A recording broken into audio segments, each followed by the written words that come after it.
నమస్తే అండి. నమస్తే అండి. ఇప్పుడు ఇవాళ పిల్లల కోసం విద్యార్థుల కోసం ఫీజు పోరు అనే ధర్నా చేస్తున్నారు. ఎలా జరుగుతుంది ఇది?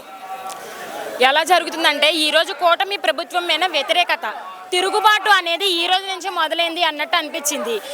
చంద్రబాబు నాయుడు గారు ఎప్పుడైనా సరే పిల్లల జీవితాలకి ఆయన ఎప్పుడు పిల్లల జీవితాల కోసం ఆలోచించారు. ఎందుకంటే పిల్లలకి ఓటు హక్కు ఉండదు కాబట్టి ఓటు హక్కు ఉండదు కాబట్టి పిల్లల భవిష్యత్తు అనేది ఆయనకి ఏమాత్రం ఆలోచన విధానం అనేది ఎప్పుడు ఉండదు.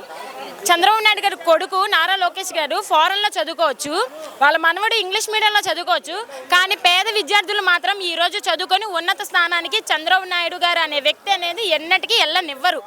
జగన్మోహన్ రెడ్డి గారు విద్యార్థులకి కావాల్సిన సంక్షేమ పథకాలు వాళ్ళకి ఎలాంటి భరోసాను అందించారు?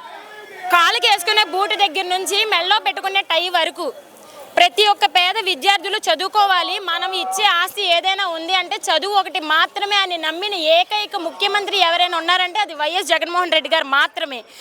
పిల్లలు తినే ఫుడ్ కూడా వాళ్ళకి ఏ ఫుడ్ పోషకాహారం వెళ్ళిద్ది అని కూడా ఆలోచించిన వ్యక్తి. ఇంట్లోని ఒక తండ్రిగా, ఒక అన్నయ్యగా, ఒక తోబుట్టులాగా, ఒక మావయ్యలాగా పిల్లల జీవితాల కోసం ఆలోచించారు. మరి ఇప్పుడు చంద్రబాబు నాయుడు గారు ఇప్పుడు నేను ఇచ్చిన సంక్షేమ పథకాలే చేయలేను అని అంటున్నారు కదా, దాని గురించి ఏమంటారు?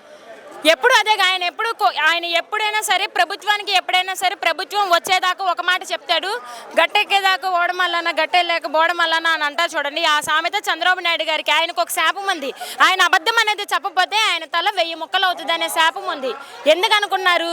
చంద్రబాబు నాయుడు గారు కూటమి ప్రభుత్వం రావాలి అని చెప్పానని అనేక అబద్ధపు హామీలు ఇచ్చారు. ఆ రోజు ఆయన 40 సంవత్సరాల రాజకీయ చరిత్ర ఉన్న చంద్రబాబు నాయుడు గారికి తెలీదా బడ్జెట్ ఎంతుంది, నేను ప్రజలకి ఎంత సంక్షేమ పథకం ఇవ్వచ్చు అనే ఆలోచన ఆయనకు ఉండదా? ఆ 40 సంవత్సరాల అనుభవం ఉంది నాకు, నేను చాలా తెలివైన ముఖ్యమంత్రినే ఆయనకైనా చెప్పుకుంటారు కదా సభల్లోని. ఆయనకి ఆ రోజు హామీలు ఇచ్చినప్పుడు రేపొద్దున ప్రజలు మమ్మల్ని నిలదీసి అడుగుతారనే ఆలోచన ఆయనకు ఉండాలి కదా.